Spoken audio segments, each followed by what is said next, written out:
In this episode of The Frieze, I'll revisit 8 preseason questions and see how they're shaking out halfway through the season. Next, we'll talk about who's hot and who's not as the Yankees open up a series against the Cincinnati Reds.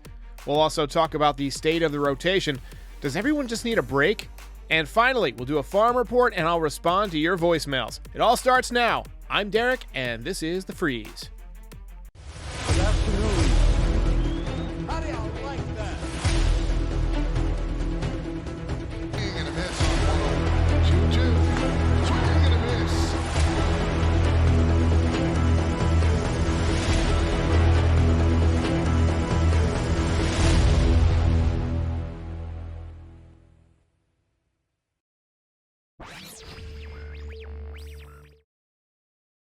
All right, one homestand is all that stands between the Yankees and the All-Star break. We got 6 members of the team headed to LA for the All-Star game.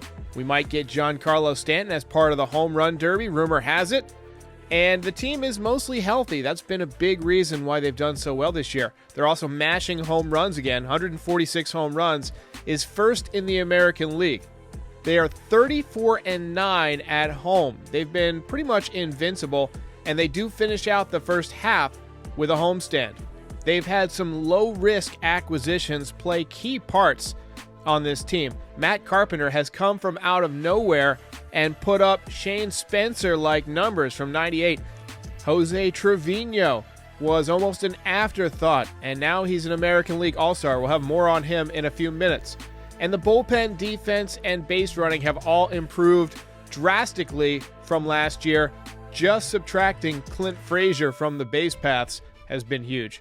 As it stands, unsurprisingly, Aaron Judge is the team leader in WAR at 3.8. DJ LeMahieu has risen into second place. He's at 3.2. A lot of his contribution has been his excellent defense all over the infield. Second base, third base, and first base. He's been phenomenal. And it looks like the Yankees are getting ready to have some help coming back pretty soon. Jonathan Loaisiga, one of the league's best relief pitchers last year, got off to kind of a slow start this year, found out that he was having some shoulder issues. Injuries have always been an issue for him because he's kind of a smaller guy. It requires a lot of force on that shoulder. Hopefully, when he comes back, he can be the Jonathan Loaisiga of last season, and less so the Jonathan Loaisiga we saw earlier this year. Domingo Germán, it'll be interesting to see how he fits in. He is a starting pitcher by trade, but I think his stuff plays well out of the bullpen. He's got a pretty good fastball, 95 to 97 miles an hour, and a really good curveball. And out of the bullpen, you really just need 2 lights-out pitches, but he's also got a really good changeup. So it'll be interesting to see how the Yankees use him. He could definitely spot start and take some pressure off of this rotation. We'll talk a little bit more in a few minutes about how tired this rotation appears to be. All right, it's time to take a look at 8 key questions that we had this preseason and see how they're shaking out. Question number 1, how would Isiah Kiner-Falefa handle shortstop as a New York Yankee? And the answer is, he's been fine. He'll make the occasional fantastic plays, the one you saw right there against Houston. He's been pretty reliable as a singles hitter. He hasn't had much power. His numbers have been almost identical to what they were in Texas. He hasn't hit for any power whatsoever. He did have 8 home runs in Texas, and for the most part, he's been making the plays. He will occasionally mess up, but I'm satisfied with him as a stopgap. Question number 2, what would we get out of Gleyber Torres after moving back to second base? And the answer is he's been much better defensively. I think that's been clear. There's a nice play, one-handed grab there to get Altuve, but he's also swung the bat a lot better. He's got a 2.7 wins above replacement, and he's got a ton of clutch hits. He's hitting for more power, but he's also hitting more line drives. He still occasionally gets into that mode where he's trying to pull everything, and he really opens up those hips. However, he is using right field more, and we've seen that after a brief period of struggling, he is able to make some corrections under the tutelage of Dylan Lawson. More on him in a moment. Question number 3. Who would replace Gary Sanchez, who was traded to the Twins before the season? And the answer is Jose Trevino. He was just selected as an American League All-Star. He has done a phenomenal job, not only behind the plate where he's a great framer, but he's been so clutch, picking up big hit after big hit, multiple walk-offs this season. He's got a great personality. All of the pitchers seem to enjoy throwing to him, and he's done really well against the Rays, which can't hurt his cause. I'm loving what he's given us, and it's given Ben Rortvedt, who's been injured, a little bit of cover and a little bit of time to recover. Rortvedt has yet to make his Yankees debut, but we might see him in the second half. However, when the playoffs begin, it's going to be Jose Trevino behind the dish. Question number 4. Was Anthony Rizzo the right man to stick at first base in 2022? There was some talk that possibly Matt Olson could be traded to the Yankees. There was some talk that the Yankees could sign Freddie Freeman. Ultimately, they end up bringing back Anthony Rizzo, and he's been tremendous. So many clutch hits, so many big home runs, walk-offs, great defense at first base. He's become a leader on the team. He's become very tight with Aaron Judge. And who knows, he might win his second ring as a member of the New York Yankees. Question number 5. Do the Yankees have a center fielder? And the answer is a resounding yes, they do. Aaron Judge is having a phenomenal season, and unexpectedly, he's played a majority of the games in center field. That's allowed Giancarlo Stanton to take more time in right field, where we know he hits better when he plays defense. So Aaron Judge is, having a pretty good year. He's on pace for, upper 50s in home runs, ton of RBIs. He's had multiple walk-off home runs. He's really earning his money. He's been slumping a little bit as of late, but it's not uncommon for him to hit kind of a down period during the middle of the season and then pick it back up in the second half. I am fine with Aaron Judge in center field. I think he's done a nice job defensively. As long as he stays healthy, I'm good with it. Question number 6 is somewhat related, and it has to do with Aaron Hicks. Could he bounce back? Could he play center field every day? How would he do offensively? Could he stay healthy? And the result is not really. He's gotten better as of late. He's done well in June, an OPS over 800, and he's hit some big home runs. He had one against the Astros that's become an all-time classic. But really for the first 2 months of the season, he was shaking off the rust. I think there's potential for him to continue to get better the rest of the season, but it's always going to come down to, can he stay healthy? Defensively, he's been playing more left field than center field this season, and he's looked pretty good out there at times. His arm has looked a little bit stronger.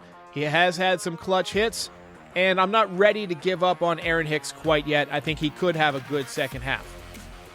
Question number 7. Would Joey Gallo improve on his really terrible end to the 2021 season? And the answer is no. No, he wouldn't. And question number 8. Would Luis Severino return to form in 2022? And the answer has been a resounding yes. Now, they're still being careful with his innings, and I think they're going to continue to be careful with his innings down the stretch. But so far, the fastball is there, the 100 miles an hour is there, the slider is back, the changeup has looked really good this year. There's a low changeup for the called strikeout. He has been the Severino of old. He brings that high intensity, that high energy where he'll get pumped up after a big strikeout. He's not afraid to go right after your top guys. And to me, he's looked like the pitcher that we all thought Severino could eventually become. He's not been completely dominant, but he's been really, really good. And I would have no qualms throwing him up there in a playoff start right now. Workload is going to be an issue because he hasn't pitched much over the last couple of years. And you need this guy to be healthy for the playoffs. So it'll be interesting to see how much time off the Yankees give him in the second half. But I expect more good things from Luis Severino. Gentlemen, we got to talk about the Manscaped Platinum Package 4.0. It is the one-stop shop for the man who deserves it all, and it comes with a whole bunch of stuff. You got the Lawnmower 4.0 trimmer. You guys know all about that. The Weed Whacker ear and nose hair trimmer. That's a fantastic tool that every guy can use. The Ultra Premium Body Wash. I actually have some of this stuff. It smells really good. Same with the 2-in-1 shampoo plus conditioner. But my favorite part of this package is the boxer shorts. These are the most comfortable boxer shorts I've ever worn, and I think you'll like them too. They're very light, very flexible, and they'll keep your boys dry. Visit Manscaped.com and use the code NYY Recaps, that's all one word, and you will get 20% off and free shipping on your order of the Platinum Package 4.0, the best deal yet, and your balls will thank you.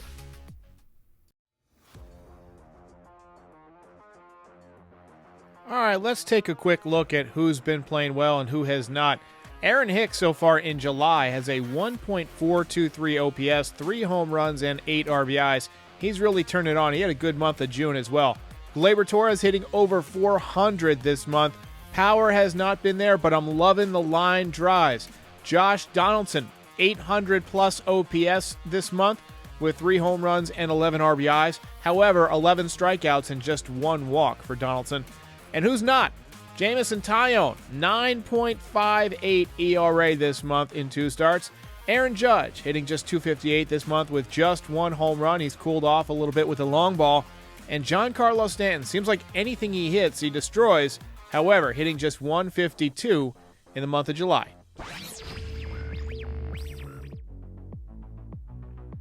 All right, it is worth talking about the rotation.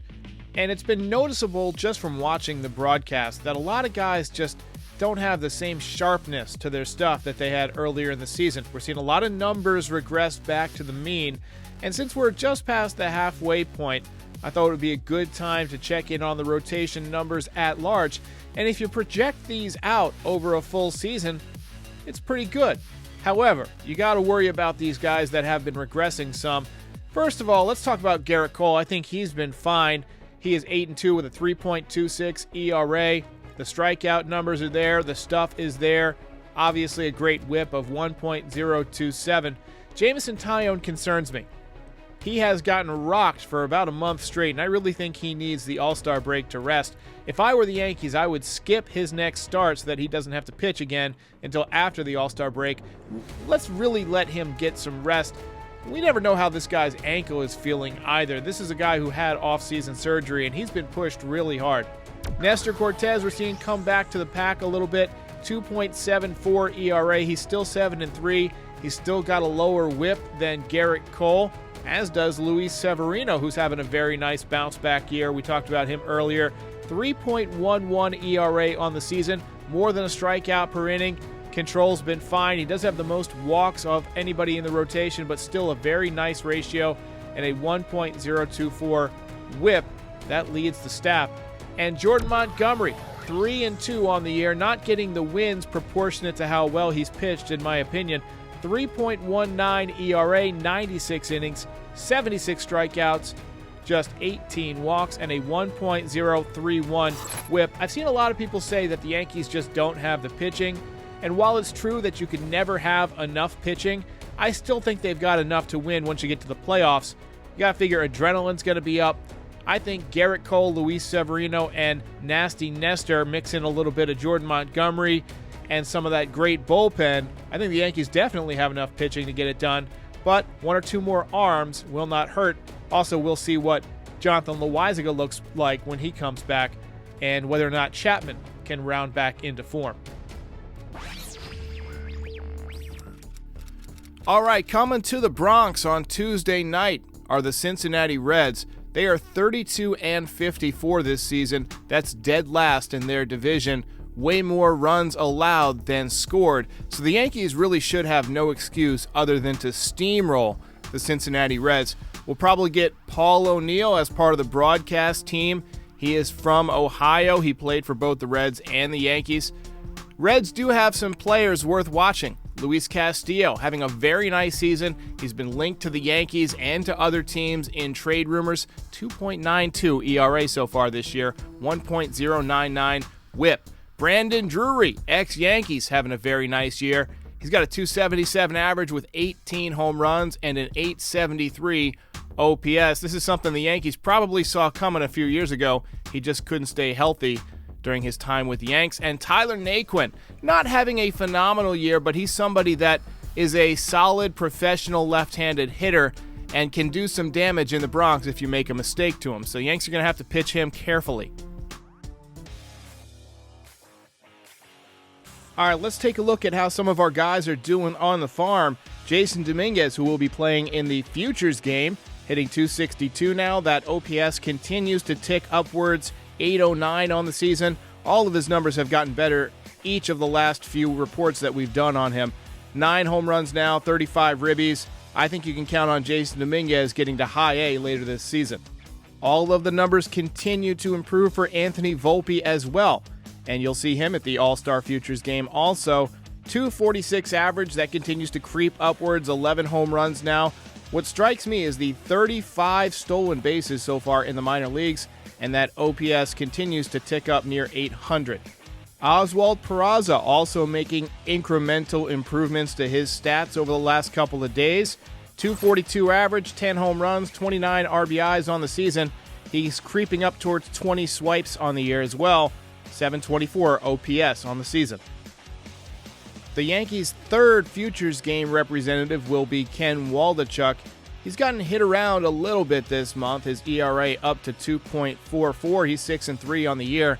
Still a very nice whip and way more than 1 strikeout per inning over his minor league season between AA and AAA.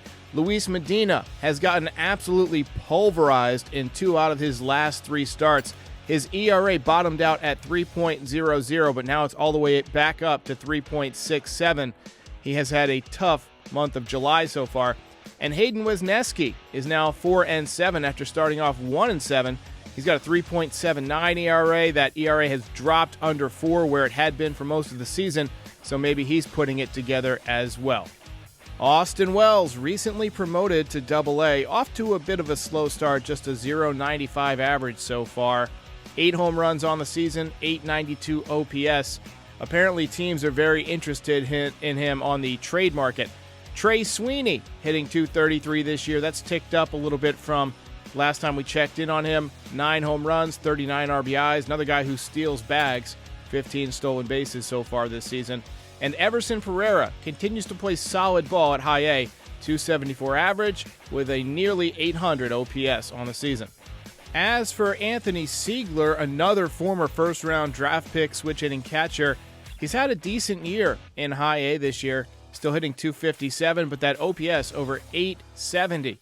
Estevan Florial continues to flourish over the past couple of months. He is now hitting 305 on the season, 11 home runs, 26 stolen bases, OPS over 900.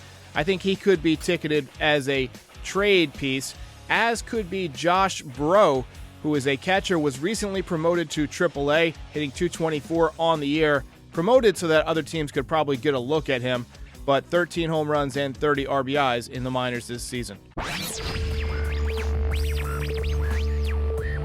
All right, the previous Nostraderic prediction was that Aaron Judge would hit number 30, but that was in Game 1 against the Pirates. He ended up hitting it in Game 2 in that massive blowout.